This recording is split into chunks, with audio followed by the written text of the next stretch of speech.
예, 눈 뜨십시오. 자, 우리가 기도를 한다 그럴 때 어떤 상태에서 기도를 하는 것이 더 도움이 될까요? 지금의 상태인가요? 그 전의 상태인가요? 지금이 좀 낫겠죠. 예. 왜 그런 거 하니? 기도라고 하는 것이 물론 정신의 활동이에요. 그러니까 몸하고는 상관이 없을 것 같아요. 근데 상관이 있어요. 왜 그래요? 기도가 정신의 활동이고 마음의 작용인 건 사실이지만 이 정신이라든가 마음이라는 것이 허공에 그냥 그것만 떠 있는 것이 아니잖아요. 구체적으로 우리 몸이라는 그릇에 담겨 있잖아요. 그러니까 이 그릇의 상태에 따라서 영향을 받는 거죠. 그래서 기도를 잘하고 싶다 하면 몸을 준비해야 된다? 안 해도 된다? 예. 기도를 잘하고 싶으면 몸도 준비를 하는 것이 필요하죠. 그래서 예를 들어서 그 전날 저녁에 늦게까지 텔레비를 보고 기도를 하려고 그러는데 잠이 온다. 내가 이상한 사람이에요? 아니에요. 정상이잖아요. 그러니까 뭘 하고 싶으면 에너지를 아껴야죠. 어제 저녁에 그렇게 쓰고 나니까 아침에는 기운이 없어서 분심이 들고 그러는 거잖아요. 제가 신학교에 가서 그걸 알았어요. 우리 학생들이 기도가 안 돼요. 신부님 아침에 어떻게 기도하면 좋아요. 기도하는 테크닉을 가르쳐 주려고 했어요. 근데 가만히 보니까 오후에 기도 시간 5분 전까지 농구를 하더라고요. 그래서 젊으니까 그렇게 하는 거죠. 그래서 하여튼 몸과 마음, 영혼은 별개의 것이 아니기 때문에 기도를 잘하고 싶으면 몸도 준비가 필요하다, 이런 말씀을 좀 드리고 싶었어요. 그래서 기도를 잘하려면 좀 침묵 가운데 지켜야 돼요. 그런데 요새 코로나 유행하고 그래서 자가 격리를 많이 합니다. 자가 격리와 관련해서 재밌는 글을 하나 읽었습니다. 뭐냐면요, 이제 우리가 원컨 원치 않건 이렇게 격리 상태에 들어가게 되니까 이럴 때 좀 마음가짐을 잘 갖추면 좋겠다. 그래서 기왕에 이렇게 된 거 기도를 한다든지 독서를 한다든지 그 시간을 잘 활용하자, 그런 뜻으로 쓴 책이에요. 글이에요. 근데 여러 가지 예화가 나오는데 그런 예화가 나오더라고요. 미국에서는 148명의 대학생들을 상대로 해서 실험을 했어요. 9분, 10분이라고 합시다. 10분 내지 15분 동안 그냥 방에, 아무것도 없는 방에 들어가서 컴퓨터, 핸드폰 이런 거 다 수거한 상태에서요, 들어가서 아무것도 하지 말고 그냥 있으라고 하는 거예요. 그런 실험이에요. 10분에서 15분. 별것이 아니잖아요. 아닌 것 같잖아요. 그런데 다만 그렇게 있는 동안 너무 심심해서 힘들면 주최 측에 사인을 하라는 거예요. 이제 좀 사인을 하면 자기들이 다른 건 해줄 수 없고 전기를 연결해 가지고 찌릿찌릿하게요. 너무 강하면 안 되니까 약간 찌릿찌릿하게 전기 자극을 해주겠다 라고 이야기를 했어요. 근데 놀랍게도 거의 프로테지가 정확히 나오진 않는데 거의 모든 학생들이 그 10분 15분을 못 참고 다 손을 들었다는 거예요. 전기 자극을 좀 달라. 근데 저는 그 글을 읽으면서 웃었어요. 말이 전기 자극이 사실은 고문하고 문 차이가 있을까 정도의 차이는 있죠. 그런데 심심한 것을 견디느니 차라리 고문을 받겠다, 이런 말로 저는 들려서 되게 웃었어요, 속으로. 근데 사실 이렇게 앉아서 기도하고 그러는 것이, 이제 여러분들은 묵주기도도 하시고 또 가만히 뭔가를 지키는 우리가 그런 세대잖아요. 저는 그 세대의 마지막인지도 모르겠는데 그런 세대이기 때문에 심심한 것도 웬만한 거 참아내요. 근데 갈수록 그렇다는 겁니다. 못 견딘대요. 그런 사람들이 어떻게 기도를 하겠어요? 기도하면 가만히 기다려야 되는데, 낚시꾼들이 기다려야 대어가 낚이잖아요. 이거 막 흔들흔들 해버리면 고기들이 안 물죠. 그러니까 기도한다는 것이 얼마나 갈수록 더 어려워지는가에 대한 그 암시라서 좀 재밌게 들었습니다. 재밌게 봤습니다. 이제 그러면서 간단한 기도에 대한 이야기들이 나오는데요. 괜찮아요. 관심 있는 분들은 나중에 치빌타 카톨리카 이게 한번 들어와 보세요. 홈페이지에 치빌타 카톨리카 하면 되거든요. 우리 신부님께 나중에 여쭤보시고요. 해서 한번 들어와 보세요. 그런 재밌는 글들이 좀 있습니다. 자, 두 번째 시간에는 제가 할 이야기가 뭐냐면요. 아까 기도의 혼불 이야기를 했어요. 그런데 자, 우리가 알고 있는 기도 중에 가장 많이 바치는 기도가 뭐예요? 주님의 기도잖아요. 주님의 기도를 잘 뜻을 새겨보면 이 기도야말로 우리 기도의 혼불을 키워주는, 지켜주는 그런 기도라는 걸 알 수 있어요. 그 이야기를 조금 해볼게요. 아마 이런 이야기를 할 필요가 없다는 생각도 들지만, 그러나 우리가 뜻을 알고 의식을 하고 바치면 더 재미도 있고 보람도 있고 그럴 수 있잖아요. 그러니까 여러분이 몰라서가 아니라 이미 알고 계시고 많이 하시는 거지만, 그래도 이런 기회에 그 뜻을 음미할 수 있다면 제자들이 우리도 기도하는 법을 좀 가르쳐 주세요 하니까 너희는 기도할 때 이렇게 하여라 하면서 딱 이 기도를 가르쳐 주셨잖아요. 그러니까 그러고 이것을 2000년 동안 우리 교회가 누구나 다 바쳐왔어요. 뜻없이 우리가 바본가요? 예수님이 바보신가요? 뜻없이 가르쳐 줄 리가 없고 뜻없이 우리가 기도를 2000년 동안 바칠 리가 없잖아요. 그 뜻을 한번 음미해 보자는 그런 말씀 좀 드리고 싶어서 그래요. 기도의 혼을 지켜주는 기도. 제가 아까 조금 설명드렸으니까 더 설명은 안 드릴게요. 그런데 이런 기도 한번 해보세요. 저는 자주 하거든요. 저는 사무실에서 집에까지 1시간 정도 걸려요. 걸으면. 근데 종종 걷고 싶어요. 걸으면서 뭐 요새 뭘 듣기도 하지만 또 그런 것보다도 아무것도 없이 그냥 걸으면서 그래요. 하늘에 계신 우리 아버지, 하늘에 계신 우리 아버지, 이렇게 하면서 가요. 1시간 동안 그렇게 해도 지루한 줄을 모르겠어요. 저만 이상한지는 모르겠습니다만은 하여튼 하늘에 계신 우리 아버지, 아까 말씀드린 그 뜻을 생각하면서요. 하늘에 계시다고 하는 것이 우리하고 상관없다는 뜻이 아니라 저 멀리 계시고 세상을 창조하신 위엄 있는 분이시기도 하지만 바로 우리 곁에 계시는 분이기도 하다. 그러니까 아까는 제가 어려운 말로 초월 내재 그랬는데요. 하느님은 우리에게 아버지이기도 하고 어머니이기도 하다. 아버지는 목표를 제시해 주잖아요. 그리고 그 목표에 도달하도록 막 다그치잖아요.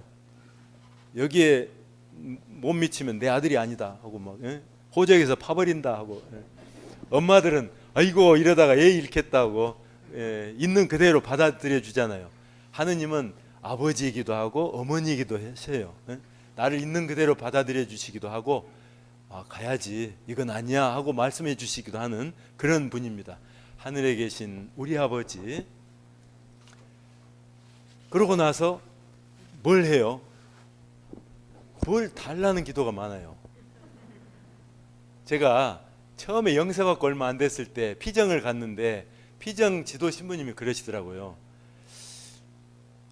웬만하면 우리가 이제 성숙한 신앙생활을 하는 사람들이 됐다면 청원 기도는 그만해도 되지 않냐. 하느님께 찬미와 흠숭을 드리는 기도, 하느님께 감사하는 그런 기도를 많이 바치면 좋겠다. 그런 이야기를 하시더라고요. 물론 좋은 뜻으로 하셨다고 생각이 되는데 당시에 저는 신앙생활을 시작한 지 얼마 안 된 때라 어떤 식으로 알아들었냐면요. 청원 기도는 저급한 기도고 약간 고상한 기도는 감사와 찬미, 찬양의 기도인가 보다 이렇게 생각을 해서 부끄럽게 시작했어요. 청원 기도를 하면서 부끄럽게 생각하기 시작했어요. 그런데 나이가 들고 신학교에 가서 공부하고 이렇게 하면서도 이런 의문이 드는 거예요. 질문이 들어요. 아니, 청원 기도를 빼면 남는 게 뭐야? 근데 주님의 기도야말로 그래요. 주님의 기도야말로 청원 기도로 시작해서 청원 기도로 끝나요. 아시다시피 7가지의 청원 기도로 돼 있어요. 하늘에 계신 우리 아버지 불러놓고 아빠 돈 주세요. 아빠 불러놓고 이렇게 7가지를 청하는 거예요. 처음에 세 가지, 다음에 네 가지가 있잖아요. 처음에 세 가지는 뭐 이제 아버지의 이름이 거룩히 빛나시며 아버지의 나라가 오시며 아버지의 뜻이 하늘에서와 같이 땅에서도 이루어지소서. 그러니까 맨 아버지 좋으라는 이야기예요. 나는 어디 가요? 근데 저는 어떻게 기도하냐면요, 기도했다 하면 주소서, 합격하게 해주소서, 낫게 해주소서, 맨 그런 거 하거든요.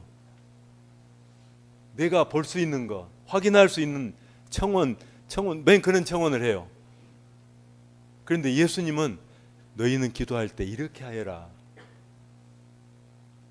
나한테 필요한 것을 청하기도 하지만 아버지께 필요한 거, 아버지가 원하시는 것을 먼저 청하라고 하셨어요.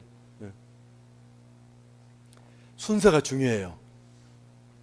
그럼 나는 어디 가느냐? 순서가 중요해요. 아버지께 영광이 되고 아버지의 기쁨이 되는 것을 먼저 청하면 나머지는 곁들여 받게 될 것이다. 들은 적 있어요? 너희는 하느님의 나라와 그 의를 구하여라. 나머지는 곁들여 받게 될 것이다. 이렇게 말씀하셨잖아요. 주님의 기도에 그대로 녹아 들어가 있어요. 순서가 중요해요. 그래서 앞부분 아버지의 나라가 오시며, 세부적으로는 말씀을 안 드릴게요. 잘 알아요. 아버지의 이름이 거룩히 빛나시며, 아버지의 이름을 거룩히 빛나시며, 그렇게 하려면 어떻게 해야 돼요? 우리 집안의 가문의 영광을 드러내려면 어떻게 해야 돼요? 내가 잘 나야 돼요. 잘 돼야 돼요. 내가 다른 사람한테 손가락질 받고 그렇게 다니면서 가문의 영광을 드러낼 수는 없는 거 아니겠어요? 그러니까 어떤 성인이 그랬어요. 초세기 성인이 인간의 행복이 하느님의 영광이다. 그러니까 앞에 있는 세 가지가 사실은 내가 인간답게 사람답게 우뚝 서서 다른 사람들이 칭송하는 사람이 되도록 해주소서 하는 말하고 똑같다는 거예요. 어쨌든 그러나 그걸 먼저 내세우지 않고 아버지를 먼저 내세워요. 아버지의 뜻을 먼저 내세웁니다. 예수님이 겟세마니 동산에서 기도하실 때 그랬어요. 아빠, 아버지. 아버지께서는 무엇이든 하실 수 있으시니 이 잔을 저에게서 거두어 주십시오. 그러나 제가 원하는 대로 하지 마시고 아버지의 뜻대로 하십시오 라고 말씀하시지 않습니까? 오죽했으면 아빠라고 부르는 그분한테 정말 절규를 했겠습니까? 그렇지만 얼른 가다듬고 제 뜻대로 마시고 아버지의 뜻대로 해주소서 한 것입니다. 그 정신이 주님의 기도 순서에 녹아들어 있습니다. 그걸 의식할 수 있으면 좋겠습니다. 그 다음 네 가지의 청원은 뭐예요? 첫 번째가 밥 주세요. 두 번째가 뭐예요? 싸움 안 하게 해주세요. 용서, 아버지께서 나를 용서해 주시듯이 나도 내가 미워하는 사람 용서하게 해주세요. 내가 용서를 해주면 아버지께서도 나를 용서하실 줄 압니다. 그 다음에 유혹에 빠지지 않게 하시고 악에서 구해달라고. 영혼의 싸움이죠. 영적인 싸움에서 지지 않도록 지탱해 주십시오. 도와주십시오 하는 것이죠. 제가 광주 신학교에 있을 때 목포 본당에 있다가 학교에 오신 신부님이 계셔요. 근데 그 신부님 그러시더라고요. 자기가 그 본당에 처음에 가서 주님의 기도를 할 때 가만히 들어보니까 약간 다르더라는 거예요. 짝퉁 기도예요. 뭐냐면 다 다른 건 똑같아요. 근데 유혹에 빠지게 하시되 악에서만 구하소서 이렇게 하더라고요. 세상 재밌는 건 다 즐기고 악에만 안 빠지게 해달라. 아주 영리한 기도예요. 그 우도의 기도 있잖아요. 살 것 다 살고 막판에 가서 뒤집기를 했잖아요. 제 이제 믿지 않는 제 친구가 그러더라고요. 나도 그렇게 할란다. 나는 나보고 성당 나오라고 하지 말아라. 나도 요령이 다 있는 사람이다. 나도 계산이 다 있다. 그러더라고요. 할 수 있으면 하라죠, 뭐. 그래서 나에게 필요한 것이라고 그래서 밥 주세요. 또 다른 사람하고 싸움하지 않게 화해하게 해주세요. 화해할 수 있는 능력을, 내가 먼저 손 내밀 수 있는 그런 능력을 주세요 한 것이잖아요. 내가 먼저 용서하듯이 아버지께서도 나를 용서해 주시고, 그리고 진짜 영적인 싸움, 나 자신과의 싸움에서 지지 않도록 주님 지켜주세요 하는 그런 기도예요. 근데 우리가 그렇게 기도해요? 적어도 저는 그렇게 안 해요. 달라는 게 많아요. 리스트가 많아요. 꼭 저만을 위해서 한 건 아니에요. 한반도의 평화를 위해서 등등 그런 것이긴 하지만 어쨌든 리스트가 많아요. 그런데 예수님은 제자들에게 기도할 때 이거 이렇게 하여라, 이것만 청하면 된다는 거 아니에요? 와, 할 수 있어요? 근데 우리는 그렇게 하고 있습니다. 사실은 의식하지 못한 채. 근데 이걸 가만히 생각해 보면 그래요. 그날 먹을 양식만 있으면 하느님께는 더 구할 게 없다, 그거 아니에요? 이걸 동양에서는 안분자족이라고 그래요. 분수를 알고 만족할 줄 스스로 만족한다. 안분자족. 와, 마음이 가난한 사람은 행복하다. 그들은 하늘나라가 그들의 것이다, 이렇게 말씀을 하셨는데, 가만히 보니 주님의 기도가 이 산상설교 진복팔단의 기도네요. 어떻게 생각하세요? 그걸 알고 바치셨어요? 저는 최근에 알았어요. 속았다는 생각이 들어요. 예수님께 속았다. 너희는 기도할 때 이렇게 하여라 했는데 딴 거 기도하지 말고 이것만 기도해라. 이것만 받으면 부족함이 없는 걸로 알아라. 그러니까 하느님은 나한테 더는 안 해주시겠다는 거 아니에요? 속았어요. 속았다는 거 아세요? 저는 그래요. 그래도 행복해요. 모르고 속을 때하고 알고 속을 때는 달라요. 쟤도 이제 알고 속는 거예요. 뭐에 속느냐? 예수님이 이렇게 기도하여라 하고 가르쳐 주시고, 당신은 꿍꿍이 속이 있어가지고 딴 지갑을 찾다면 속은 거죠. 절대 그분을 따라서는 안 되죠.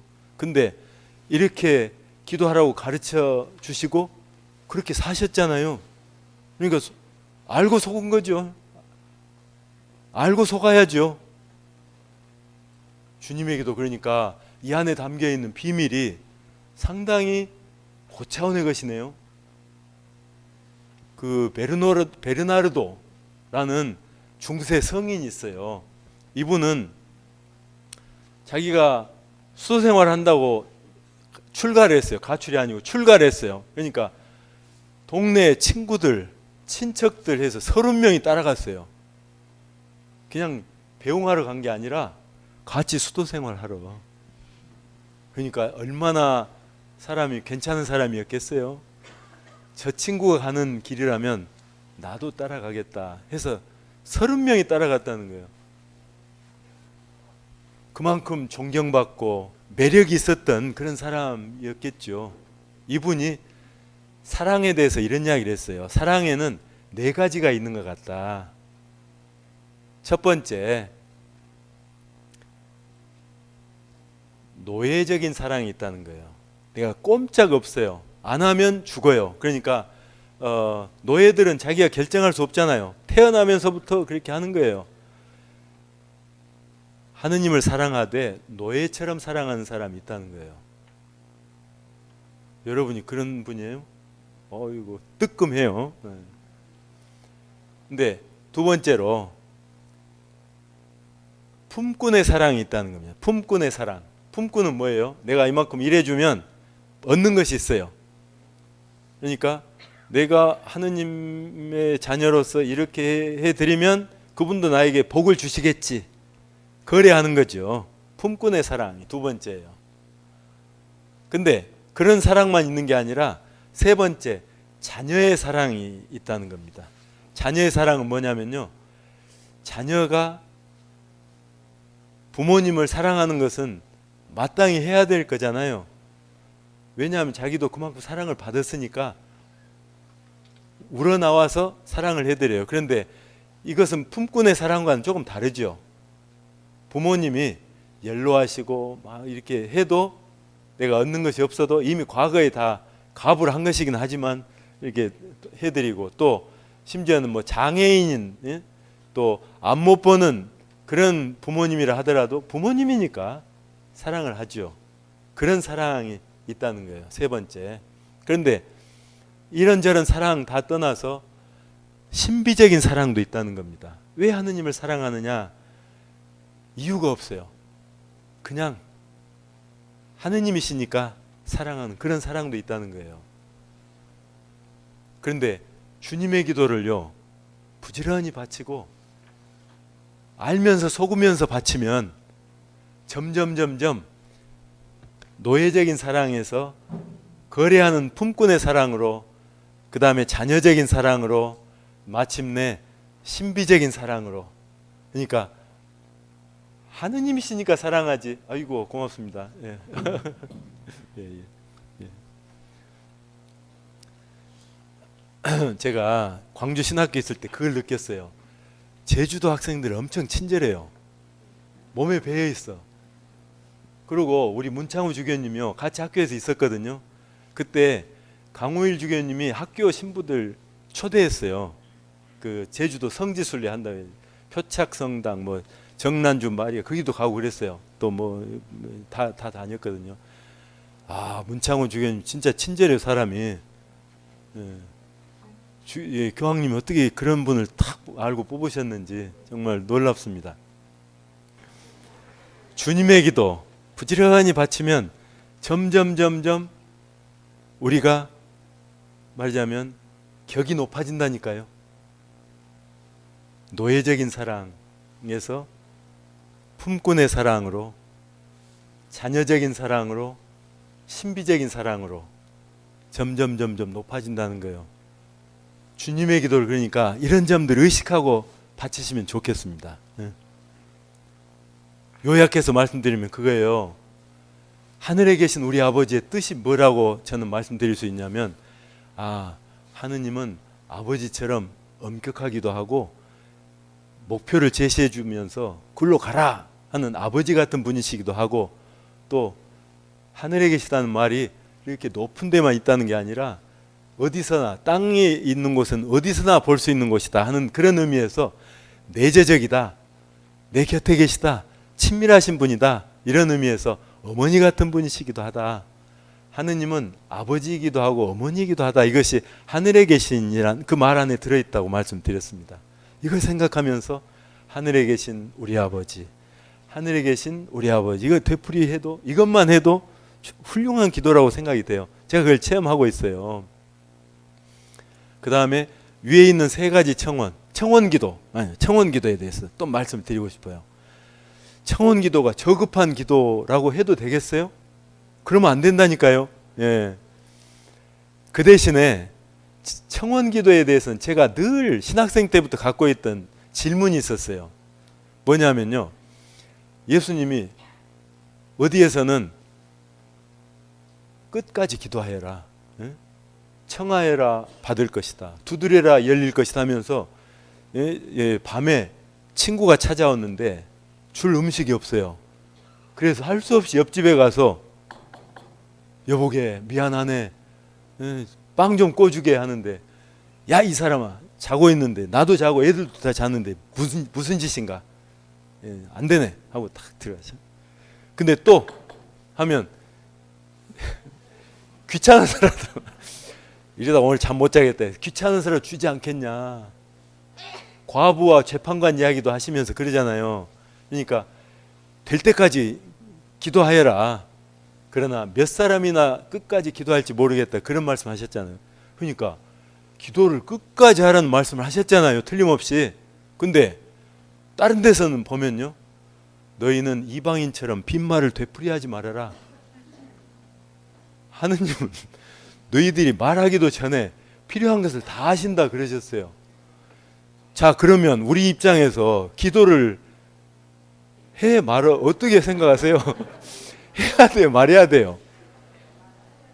진짜 헷갈리더라니까요.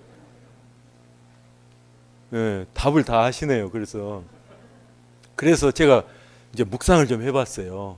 그랬더니 이거는 기도를 하라는 말씀이다. 그러나 진짜 기도가 뭔지 명확히 알고 하면 좋겠다, 이런 말씀이라고 알아들었어요. 우리가 기도를 하면 반드시 이루어진다는 말을 믿습니까? 상당하시네요. 다 이루어졌어요, 지금까지? 근데 기도라고 하는 것이 이루어지는 것 같기도 하고 안 이루어지는 것 같기도 하고 그러더라고요. 그런데 그래도 상관없어요. 기도를 끝까지 하는 게 중요해요. 왜 그러냐? 예수님이 끝까지 기도하라고 하면서요, 뭐라고 하시냐면, 너희가 악하면서도 자녀에게 좋은 걸 줄 알거든. 하느님 아버지께서야 너희에게 더 좋은 것, 곧 성령을 주시지 않겠느냐, 이러시거든요. 성령을 주시겠다. 성령은 뭐예요? 아버지의 영이에요. 하느님의 영이, 하느님의 정신이에요. 근데 정신만인가요? 하느님 자신이잖아요. 성부와 성자와 성령이니까. 그 말을 제가 이제 제 식으로 바꿔서 이해를 해봤어요. 도깨비 방망이가 있어요. 또 금과 은이 있어요. 뭘 여러분들은 구하시겠어요? 우리는 금과 은을 구해요. 이게 빨리 좋으니까. 그런데 예수님은 결국 그 말씀 같거든요. 너희들이 금과 은을 구하는데 너는 더 좋은 거 주겠다. 도깨비 방망이를 주겠다. 나 자신을 주겠다. 도깨비 방망이 딱 금 나와라 뚝딱, 은 나와라 뚝딱 하면 나오는데, 이게 그 열매가 무슨 필요가 있냐? 이게 이제 이 원천 기술을 주겠다. 사실 이것을 제대로 깨닫기는 어렵다고 생각이 됩니다. 그렇지만 저는 그런 식으로 소화를 했어요. 이해를 했어요. 어떤 식으로 이해를 했냐면요, 강에 배가 있어요. 그 배에서 밧줄을 던져가지고 근처에 나무라든지 바위에다가 걸었어요. 갈퀴로 걸었어. 그래가지고 이걸 당겨요. 근데 물살이 세요. 그래서 밑으로 배가 떠내려가려고 그래요. 근데 기어코 막 힘을 줘서 당겼어요. 그러면 바위 또는 소나무하고 배가 가까워져요. 그러죠? 놔버리면 그걸로 끝이에요. 멀어져. 근데 끝까지 안 놓고 당기면 가까워져요. 어떻게 가까워져요? 바위가 배 쪽으로 와요? 아니면 배가 바위 쪽으로 가요? 맞아요. 그러나 어쨌든 둘이 가까이 돼요. 일치가 돼요. 예수님이 그 말씀을 하신 것이 아닌가.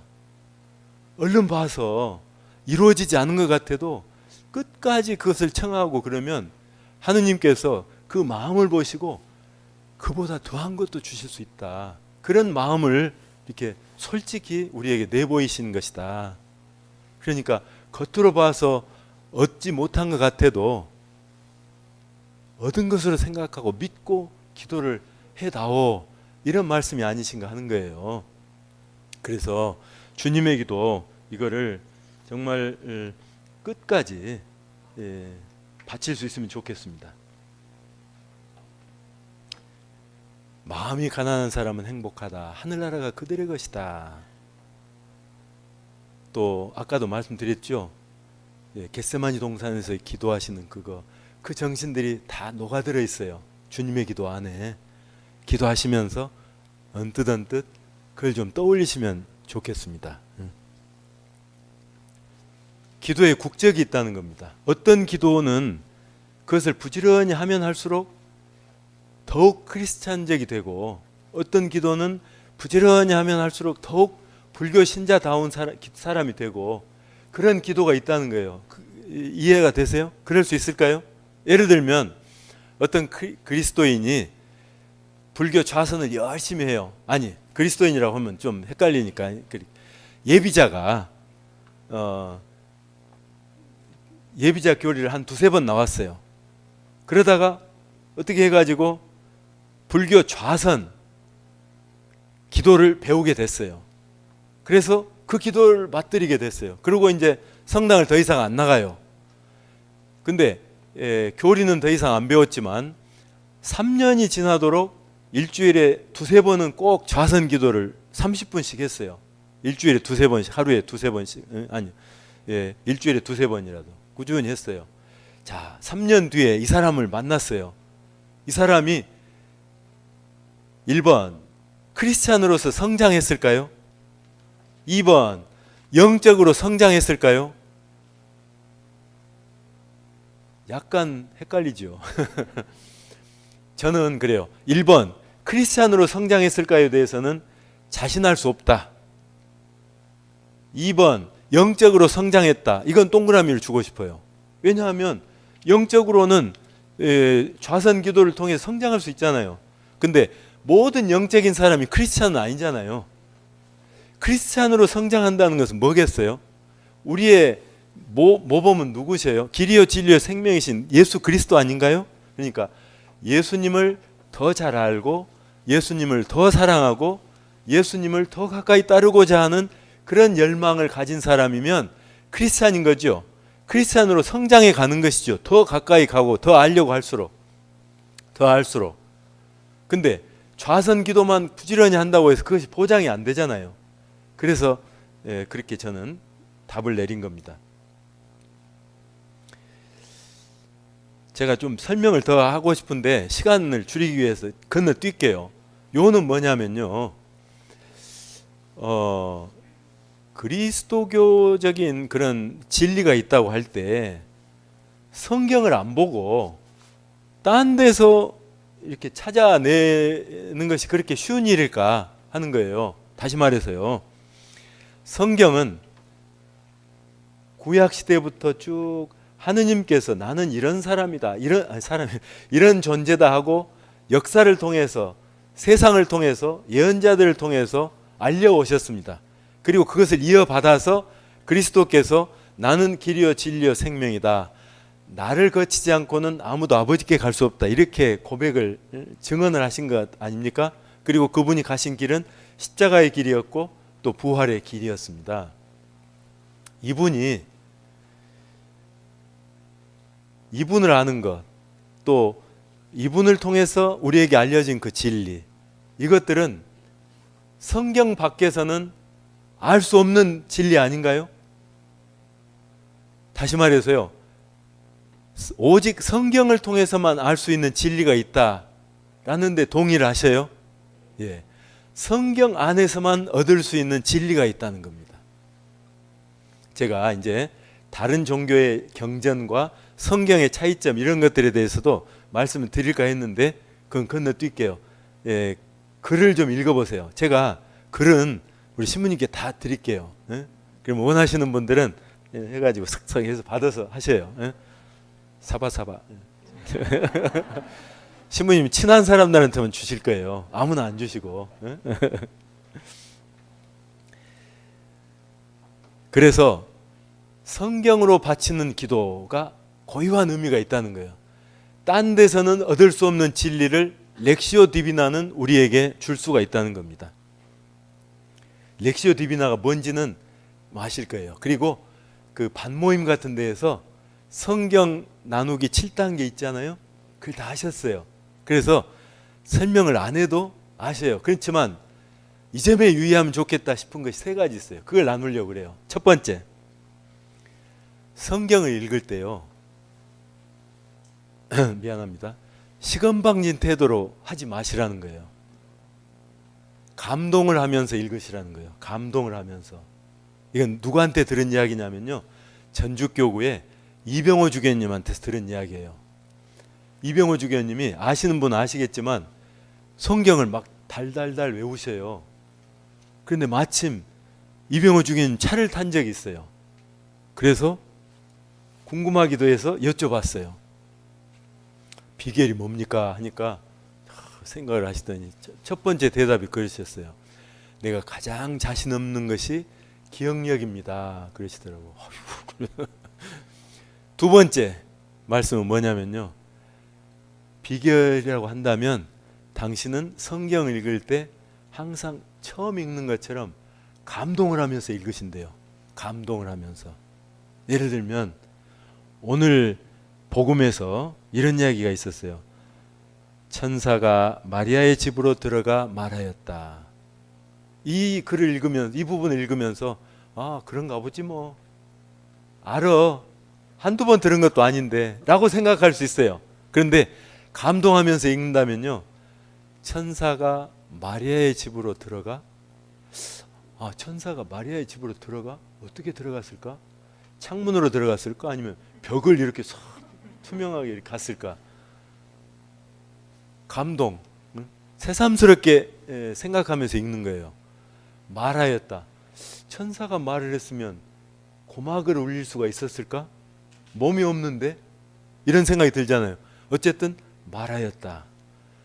천사가 마리아의 집으로 들어가 말하였다. 단어 하나하나가 마치 그 점자, 그 맹인들이 있잖아요. 점자 울퉁불퉁한 그런 것처럼 글자 하나하나가 튀어 올라오는 거예요. 그것을 가지면 외우기가 쉽다는 겁니다. 감동을 하면. 응? 그래서 성경을 읽되 나 알아, 또 그거야, 이렇게 하지 마시고요. 처음 읽는 것처럼 첫 번째요, 감동을 하면서 읽자. 두 번째는요, 예수님을 바라보라 하는 거예요. 이거는 제가 100마디 말하는 것보다 백문이 불여일견이라 함께 좀 보겠습니다. 준비를 해왔습니다. 예, 이 회심의 이걸 한번 보겠습니다.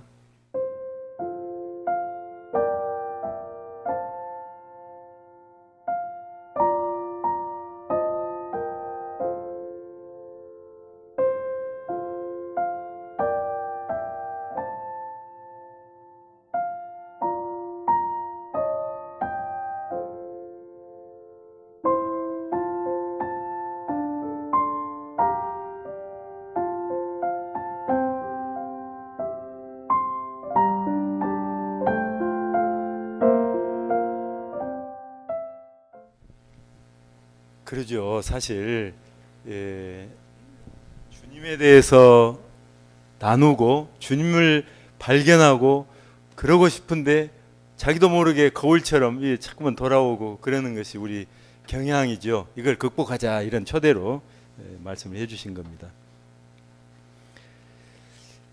그 다음에 그래서 이제 성경의 중요함, 이것에 대해서 좀 말씀을 하는 분들이 있습니다. 이것도 나중에 글을 통해서 보시고요.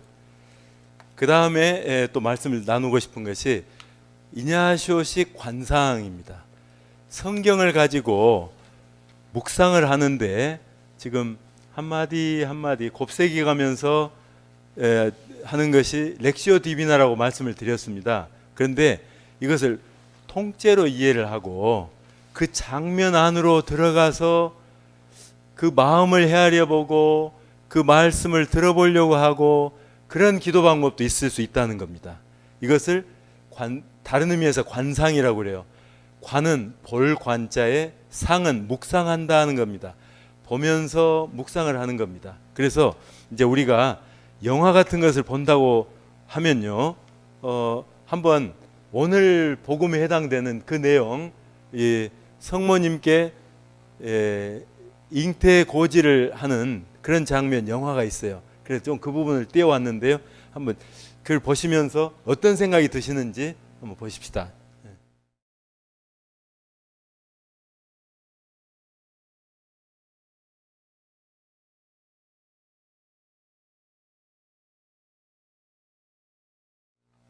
복음서에 나온 내용을 영화로 한 것인데요.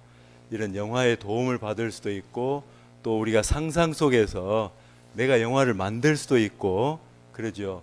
그런 장면 안으로 들어가서 어떤 느낌이 오는가, 또 등장인물들과 대화도 해보고 싶고, 그렇게 하면 더 생생하게 복음 내용을 알아들을 수 있겠죠. 마치 12제자가 예수님을 실제로 체험한 것처럼 체험할 수는 없겠지만 그에 가깝게 가보자는 그런 기도 방법도 있을 수 있는 겁니다. 그래서 그에 대한 설명을 조금 하는 것인데요. 이것도 이야기를 하려면 좀 길어지니까 제가 글 써놓은 거 여러분들이 어렵지 않게 하시는 걸로 그냥 대신할게요. 마무리를 하겠습니다. 이제 이렇게 해서 성서를 통해서 하느님을 만나고 하느님께서 우리에게 뜻하시는 것이 뭔지를 배우고 깨닫는 겁니다. 그것이 기도죠. 성경을 통한 기도죠. 그렇게 해서 어떻게 할 것인가?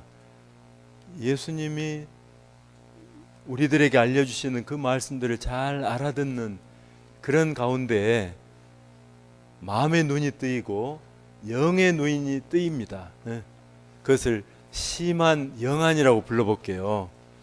이 심한 영안을 가지고 지금의 세상을 볼 수 있다면 똑같은 세상이지만 달라질 거예요. 어떻게 달라지느냐? 이 세상이 하느님께서 함께 하시는 것이라는 것을 알아들을 수도 있고, 내가 세상에 하느님의 역사가 이루어지는 곳이라고 할 때 협력을 할 수도 있고 협력을 하지 않을 수도 있고 배신할 수도 있고, 심지어는 그런 역사의 장이 되는 겁니다. 그래서 새로운 눈과 새로운 마음으로 나의 일상을 바라보는 것입니다. 그래서 궁극적으로는 모든 것 안에서 하느님을 알아볼 수 있는 눈을 얻게 된다는 것이에요. 물론 이것이 마술처럼 되는 것은 아니에요.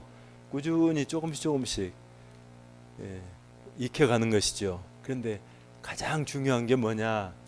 감사하는 생활입니다.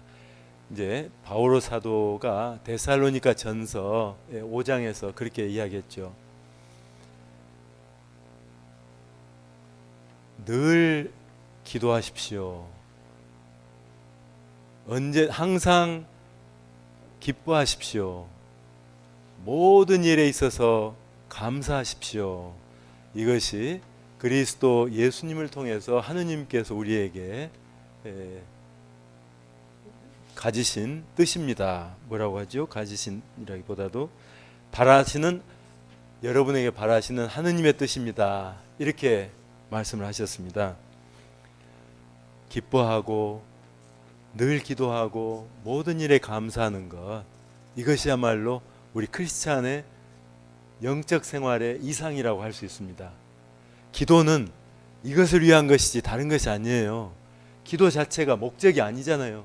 기도는 우리가 깨어서 하느님을 알아보고 하느님을 찬송하고 하느님께 감사드리는 그런 삶으로 크리스찬으로 기쁘게 살아갈 수 있도록 돕는 도구예요. 그래서 마치면서요, 이제 그 글들은 다 이제 신부님께 드리겠습니다. 보셔요. 마치면서 한 가지만 말씀을 드리고 싶어요. 대림절 숙제라고 생각하셔도 좋아요. 대림절 숙제. 매일 밤 주무시기 전에요, 그날 하루 있었던 일 가운데서 감사할 일을 한 가지만 떠올려 보세요. 그리고 감사하는 마음으로 잠을 청하셔요. 어떤 날은 하나가 아니라 두 개가 떠올랐다 하면 또 좋죠. 적어도 하나를 떠올리시고 주무시라는 거예요. 이 감사는 제가 오늘도 이 자리에 오셨을 것 같은데 에미에 가서 배웠어요. 뭐냐? 감사라고 하는 것은 어떤 일에 대한 반응이 아니랍니다. 태도고 습관이고 훈련의 열매라고 그래요. 에미에서 배웠다고 그래서 그 교재에 나온 게 아니고 거기에 참석하시는 부부에게서 배웠어요.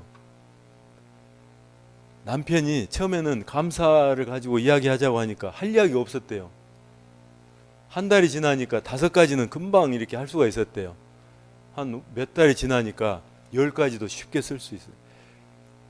고등학생이 수학여행을 갔어요. 한 학생은 야 진짜 아침에도 감사, 한낮에도 감사, 저녁에도 감사, 진짜 좋았다. 밥도 맛있었고 애들하고 놀고 막 좋았다. 다른 학생은 야 시끄럽고 밥도 맛이 없고 춥고 이게 뭐냐.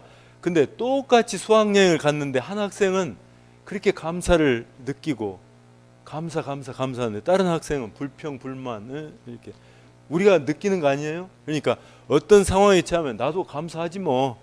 이것은 사실 허구예요. 감사는 태도예요. 습관이에요. 훈련의 열매예요. 그래서 이번 대림절 우리를 찾아오시는 예수님, 아기 예수님을 정말로 기쁘게 맞이하는 한 가지 방법으로 감사 훈련을 해보자는 뜻이에요. 저녁에 주무시기 전에 그날 있었던 일 중에서 감사할 일 한 가지만 떠올려 보세요. 그리고 그 마음으로 주무세요.